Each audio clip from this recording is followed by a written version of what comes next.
Isang napakagandang gabi na naman sa ating mga kababayan at mga kaprobinsyano at mga manggagawa. Balik na naman po tayo. Medyo matagal-tagal po tayong nawala. Meron po tayong mga importanteng ginawa. Ano po? Sa ngayong gabi po ay hindi po muna natin na pag-uusapan. Hindi muna natin itatakel kung ano yung mga karapatan ng mga manggagawa. Ngayon po i-divert po muna natin. Makisakay po muna tayo sa uso, lalong-lalo na po sa mga pangyayari ngayon, lalong-lalo na yung budget hearing ng ating OVP ni Vice Sara Duterte. Ano po, napakaganda ng talakayan at ang pangit lang, medyo nagkasagutan at medyo may masamang imahe na ipakita. Tandaan nyo kung sino. Pakinggan muna natin ito mga kaibigan. Itong sinasabi ko. Po dito, Madam Chair, anong nag-lead sa OVP na mag-consider na i-launch yung ganitong programs? May ginawa bang studies para suportahan yung pagkakaroon ng ganitong programs na parallel naman sa katulad ng existing programs ng iba't iba nating line agencies, Madam Chair? Yes, Madam Chair, thank you. Noong ako po ay nakampanya, 3 lang po yung sinabi ko na plataforma. Una po, trabaho. Pangalawa po, edukasyon. At 3, mapayapang pamumuhay para sa ating mga mamamayan. Nung pumasok po kami sa Office of the Vice President, tiningnan po namin ang mga pinakamaraming requests ng ating mga kababayan. Una-una po, ang lagi po namin natatanggap na request ay medical and burial assistance. Pangalawa po ay financial assistance. Pangatlo, lagi silang humingi ng tulong sa pagkain. At pang-apat, very recently sa tali ng mga requests. Yeah, sa tali ng mga requests is yung educational assistance na sinasabi ng mga kababayan natin. Sinasabi namin lagi sa kanila, libre naman yung public schools. Ngayon ay libre na rin yung higher educational institutions, pero sinasabi nila nahihirapan kasi sila sa plete, nahihirapan sila sa pabaon ng mga bata at sa pagkain ng mga bata. Kaya meron... Isipin mo yung mga kaibigan, isipin nyo mga kaprobinsya. Ano? Tayo, nandito tayo sa Manila, naghanap tayo ng trabaho, susumika. Ito naman pala yung mga tao na nanghihingi lang. Isipin mo, libre na nga, sabi nga ni VC, libre na daw yung mga pampublikong paaralan. Ang hinihingi pa pamasahe, plete. Alam niyo po, yung mga Bisaya, ang tinatawag na sa pamasahe, plete. Yung bayad nyo sa mga sasakyan, public utility vehicles, yun yung plete. Binibigyan ng Office of the Vice President. Dahil doon, isasama sa 2-point-something billion na budget niya para for 2025. Napaka-basic ito, parang trabaho ng mayor. Ano po? Yung Office of the Vice President, yung OVP, ay nangyayaring parang Office of the Mayor. Pati ba naman yun, mga AX-AX na yan? Tama naman si Senator Ontiveros. Tree planting. Dapat DNR, meron na yan eh. May mga projects yan eh. 'Di ba? Yung tree planting na yan, matagal na. Bata pa ako may tree planting na, libre. Voluntaryo yan sa mga schools, civic organizations. Huwag na nga tayong naglulukuhan dito. Diba? Parang ginagawa nyo na kaming mga walang alam ang buong mga Pilipino. Sobra-sobra na. Diba? Tree planting, school, ano yan? Yung educational, sinasabi, educational subsidy. Hindi naman yun. Libre na nga eh.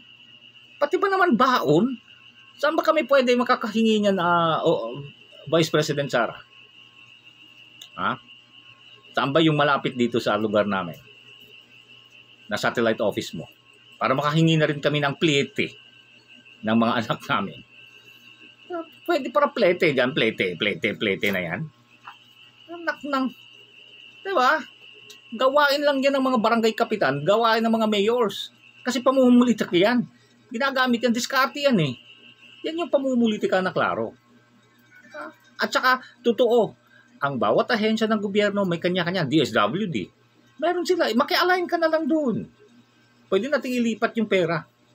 Yung budget na hinihingi mo, i-align mo doon sa mga departamentong yun. At sabihin mo, akin yan ha, pero idadaan sa kanila, sa DSWD. No? Ganun ang mga request. Tuloy natin mga kaibigan. Kaming bago, ito yung educational assistance. At ang panghuli naman, lagi naming natatanggap na request galing sa ating mga kababayan ay kapag sila ay naging biktima ng disaster, whether man-made or natural disasters. So sila po ay lumalapit sa Office of the Vice President.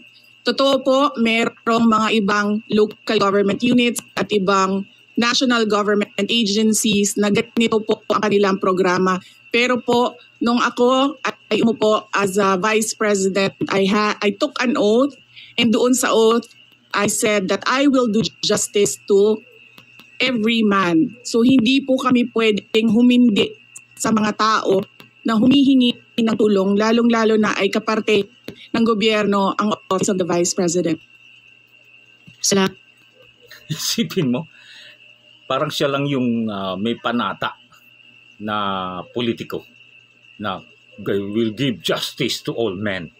Ay, justisya. Bakit justisya pag-usapan na? Oh, justice na yan. Kahit sino sa inyo, yun naman ang panata nyo. Gusto nyo tumulong kuno. Quote and unquote. You want to help the Filipino people. I run as mayor, governor, congressman, vice president, as president because I want to help. Yun naman ang sinasabi nyo. Bigyan ng magandang buhay ang mga Pilipino. Bigyan ng magandang buhay ang mga kinabukasan ng mga bata. Huwag mo lang sabihin yan. Hindi lang ikaw nagsabi niyan, pati yung mga harap mo ng mga politiko. Para na tayong mga, kumbaga dramatic masyado yung dating mo, OVP, as Vice President Sara. Napaka-dramatic naman. Napaka-mayor type yung dating ng, pati ba naman sa budget hearing, isasama niyo yung mga ganyan na mga sitwasyon. Secondly, yung bang budget mo, bakit kailangan mo pang mag-duplicate? Di ba? Bakit kailangan pang mag-duplicate? Bakit sa panahon ni former Vice President Leni Robredo, ang baba, ang liit ng budget niya, ang liit ng budget ng OVP. Pero nakagawa siya ng paraan na hindi sa panghihingi ng budget. Siya nga, ipit siya during the budget na yun eh. Pag budget hearing ng previous former Vice President Leni Robredo. Pero ikaw, talagang iniisis mo. Pakapalan na sa DepEd ka noon, meron ka ring tree planting. Meron ka ring mga pakain. Ngayon, tindahan ni Inday, negosyo Inday, Inday negosyo. Ba't mo talaga Inday? Inday Sara negosyo? Binigay para sabihin, nabigay ni Inday Sara? Taong bayan ang may-ari ng pera? Jesus Maria Joseph. Yung mga discarding yan, pang mayor yan. Kaya tama na. Discarding yan. Nagawa nyo na ng 2016, mayor style. Ngayon gagawin mo naman sa 2028. Come on. Sobra-sobra ata yan, ha? Vice President Inday. VP, Madam Chair. Sabi nga ng VP, Madam Chair, libre na yung public school, libre na rin yung higher education. Bagamat tinote nila na sinasabi ng mga nagre-request na nahihirapan pa rin sila sa ilang mga programs na nakalodge sa ilalim ng libreng edukasyon na iyan. Kaya nga kinonsider nilang mag-launch ng ganitong mga katulad na programs.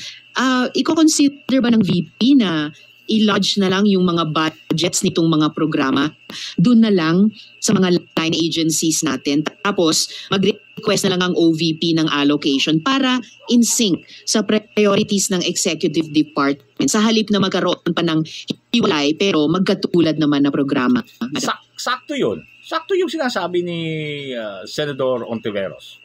Diba? Duplication naman yun eh. Bakit kailangan mo pang makipag-compete sa executive level at sa lahat ng mga ahensya?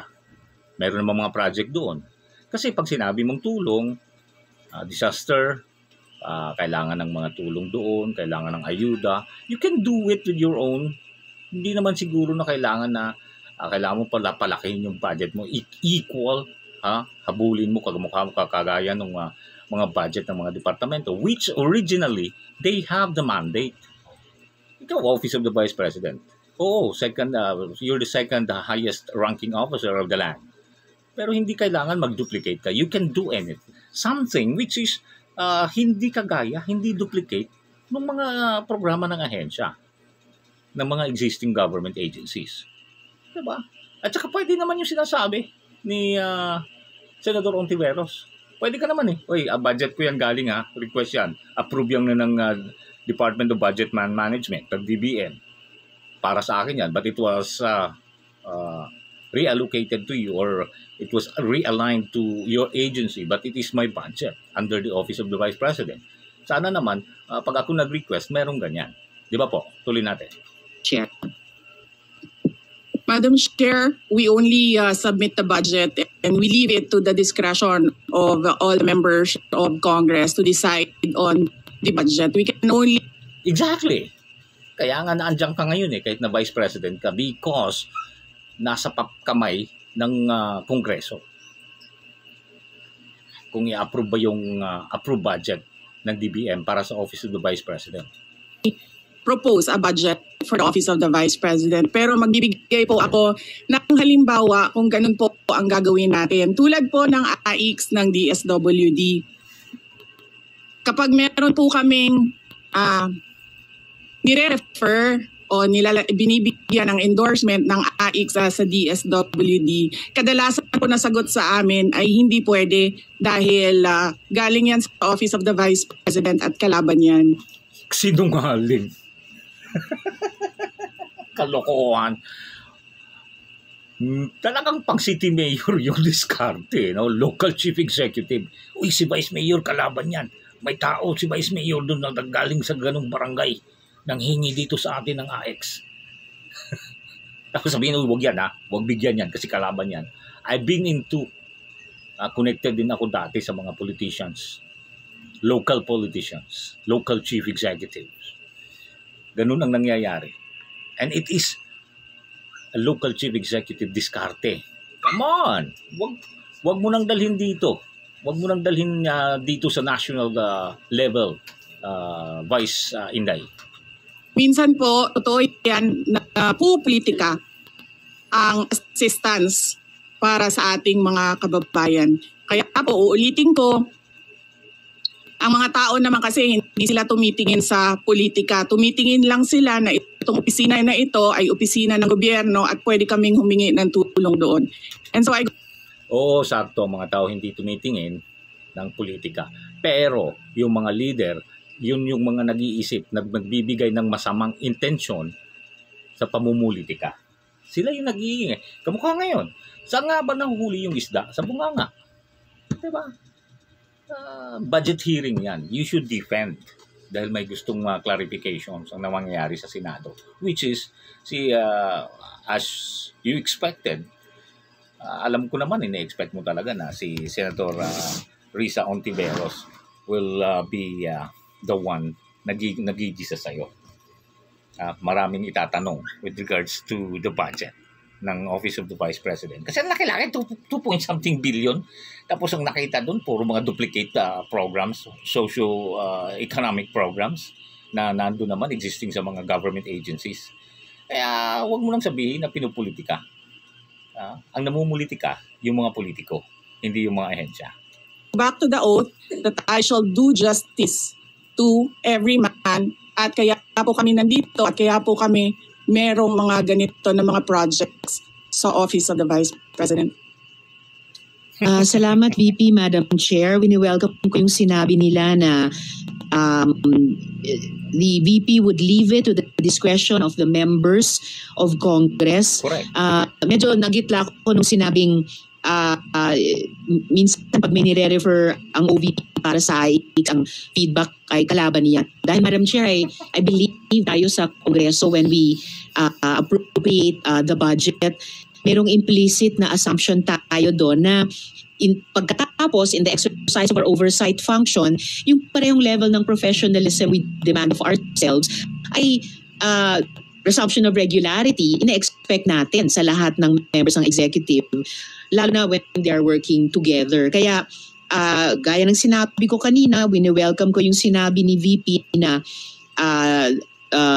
they would leave it to the discretion of the members of Congress, and naman na hindi tayo bibitaw sa mahigpit nating pag-ensure na these programs be implemented by the appropriate agencies o kahit in collaboration with each other na naaayon talaga sa tamang standards above partisan politics. Shall make a motion to lodge the budget, the requested budget of the OVP to the other agencies. Let me just quote Senator Risa during the Akbayan Congress. Alam ko po na ang daming kalat ni Duterte na hirap tayong linisin. Ang kadiliman noong panahon niya ay talaga namang nanuot sa ating lipunan para mansak na napakahirap tanggalin. At habang ang anak niya ay may kapangyarihan pa, hindi magiging madali ang ating laban.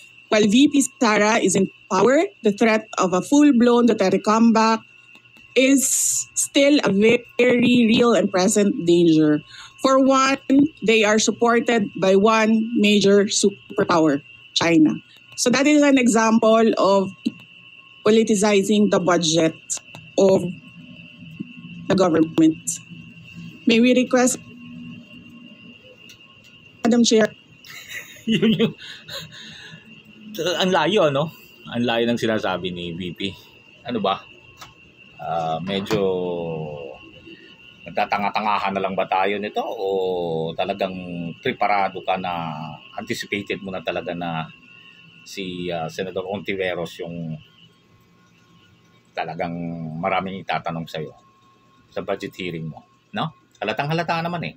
Kasi tinignan mo na kaagad sa cellphone mo, well prepared, 'di ba? Naandun na.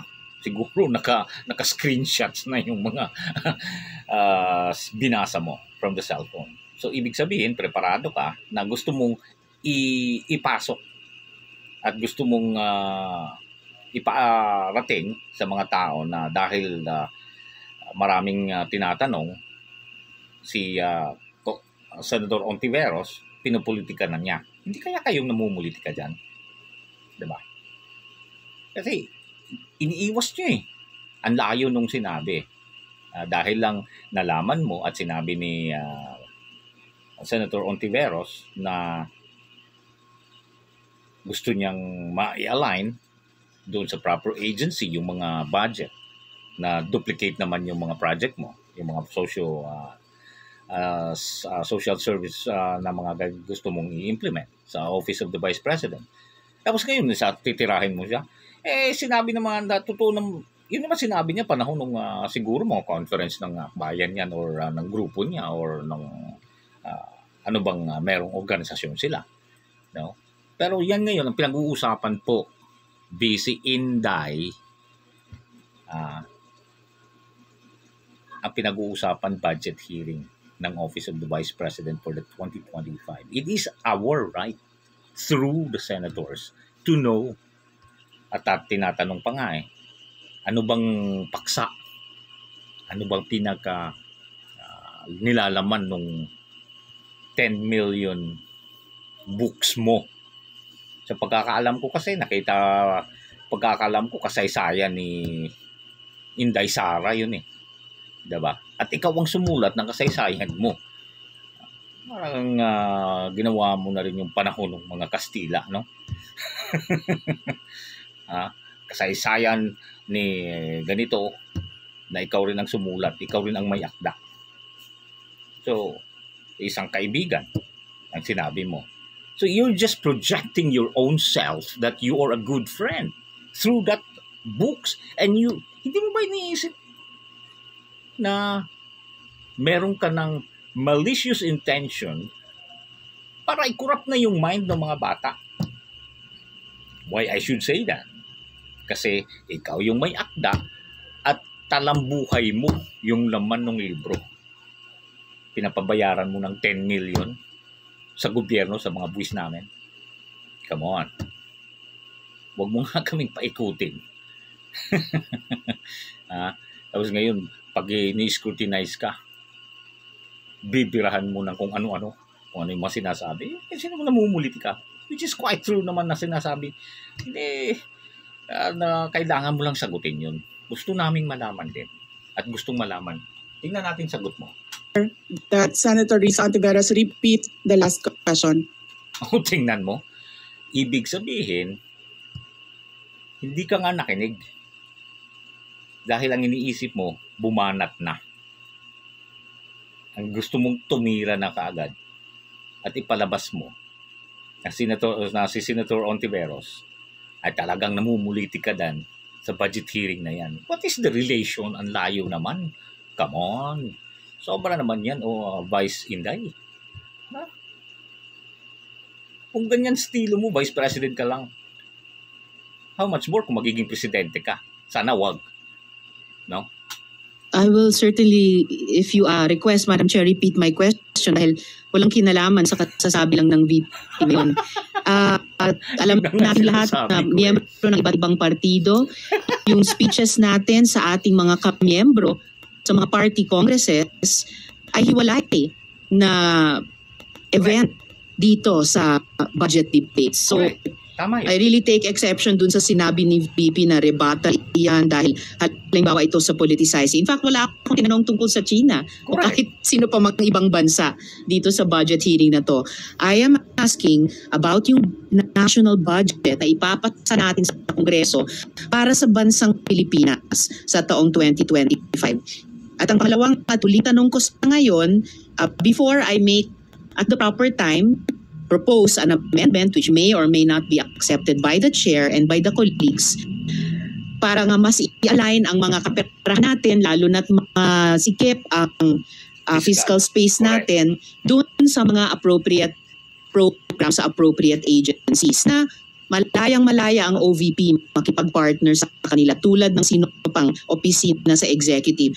Ang tanong ko po ay ilang mga libro ng isang kaibigan na ibilihin, na i-distribute at if the VP could tell us more about the contents ng librong ito. Madam Chair. Madam Chair, the book is not for sale. We only pay for the publication of the book. And we will send Senator Ontiveros a copy so she will know what is the content of the book. Bastos, no? Hindi yun eh. Gusto nga naming malaman kahit na magbigay ka lang ng konting ano ba? Ha? Ganyan ang Vice President at nag-ambisyon na magiging presidente. How much more magiging presidente ka? Always remember that you are co-equal. Legislative at executive. Tapos ganyan ang treatment mo. Oh, come on, Vice. Parang nagpapakita, Vice President ka pa lang eh. Ganyan ang pinapakita mo. Ha? Costumbre. I know you understand. Costumbre. Ganyan ka na ba? Ganyan ba talaga yun? Pa-ismid ka ba? Diba? Ang insulto naman. Ang ganda ng tanong. Diba? Napakapangit naman ng sagot. This question is not only for me, Madam Chair, para rin para sa mga kasama dito sa budget hearing. Baka ilang araw pa bago mapadala at mabasa ko, which I certainly will.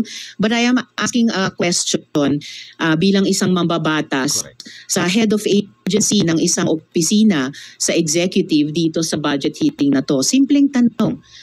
Tell us more about the book, isang kaibigan, at ilang kopya nito ang bibilihin ng gobyerno sa halagang 10 milyong piso at i-distribute sa kasama ng mga bags sa 1 million learners sa remote communities. Madam Chair. Madam Chair, this is an example of politicizing the budget hearing through the bullshit. Diba? Sobra naman. Politicizing ba yun? Sobra. Ang sobra naman yan. Ganun na ba talaga kababaw yung tingin nyo sa amin na busy, Sarah? Na nakikinig at na nakamanman kung ano yung mga pangyayari? We'll just stay here siguro, no? Tapusin natin dito. Nakakainis pakinggan. Diba? Kumbaga, ang labo. Napaka-clear ng tanong ng senador. May kinaklaro lang, natural. Pera ng taong bayan yung pinag-uusapan dyan eh. Tapos ganyan ang sagot. Politicize. Di ba? Sige nga, tuloy nga natin kung ano talaga yung magandang sagot nito. Di ba? Pakinggan natin. Questions of a senator. Ang problema niya kasi, nakalagay yung pangalan ko doon sa libro. At yung libro na yan, ibibigay namin doon sa mga bata. At yung mga bata na yan, may mga magulang na boboto. At yung pangalan ko ay nagkalat doon sa kung saan man ibibigay yung libro. That is the exact pamulitika. Alam mo ba, BC Inday? Hindi yung pagtatakil kung ano yun. Yung sinasabi mo, tama nga talaga. Ang isda nahuhuli sa bunganga. No? Yun ang pamulitika. Kasi bakit? Para alam nyo mga kaibigan, mga kaprobinsya, ang isang kaibigan na aklat na yan, siya ang may akda at ito ay talambuhay ni Inday Sara Duterte. Pamumulitika talaga yan. Yan ang pamumulitika at ginagamit mo ang budget, ang pera ng taong bayan sa pamumulitika mo. Kaya tama lang din siguro. At hinto natin itong pakikinig sa walang kwentang sagot ng ating Vice Presidente. Budget hearing. Budget hearing yan. Kailangan naman naming malaman kasi may mga COA reports pa nga kayo on 2021, 2022, 2023 na hanggang ngayon unsettled pa. Kahit nasabihin nyo pa na you're coordinating with Commission on Audit, but still, it is unliquidated and it is unsettled. And again, here comes another budget. Tapos ganyan, natural, pinoprotektahan ng mga senador. Unang ni Senator Ontiveros. Ang gusto niyang ma-check. Bakit ang DBM kaagad-agad nag-approve ng budget niyo? Kailangan nila, silang mag-a-approve eh. So, kailangan ng tanong. Kailangan i-clarify. And then, ganyan ang tanong, ang sagot mo, pinupolitika. Kasi nandun ang pangalan mo, natural. That is, pamulitika talaga. Ikaw ang namumulitika. Ginamit mo at ginawa mong kasangkapan ang kabataan through your book na Isang Kaibigan, authored by you and your own biography story. Kahit na ipakita mo pa sa akin yan, kahit na ipresenta mo pa yan, kung anong nakalaman ng isang kaibigan na yan. Diba? Isang kaibigan, istorya ng buhay ni Inday Sara Duterte. Pangalan mo, tama nga, sakto yung sinabi mo. It should be scrutinized. Kasi ikaw ang namumulitika eh. Hindi ang si Senadora Ontiveros. No, sana mga kaibigan na nagkaintindihan tayo. Hindi naman po ito paninira or kontrapartida. Hindi naman po ako makabayad ng kung ano-ano. Ako lang kasi na I've been very observant. I've been very critical, especially sa budget na. At sa takbo nga ng pamulitika natin ngayon, ibang-iba na. So, sa susunod mga kaibigan, marami pa rin. More on social issues muna tayo. No? Kailangan muna natin mapag-usapan yan. Matakel muna natin. At hindi naman ibig sabihin pabayaan natin ating mga manggagawa because ito pa rin ay nakasuporta pa rin to. It boils down, tayo pa rin mga manggagawa ang makikinabang pag nakapaghalal tayo at malaman natin makapaghalal tayo ng saktong leader. Hindi kamukha nito. Budget hearing pa lang. Politika na kagad ang bunganga. Boto-boto na kagad ang bunganga. No? Wala namang sinabi ang nagtatanong. Pero ang sagot, boto-boto. So yun lang muna mga kaibigan, kaprobinsya at kamanggagawa. Magandang araw.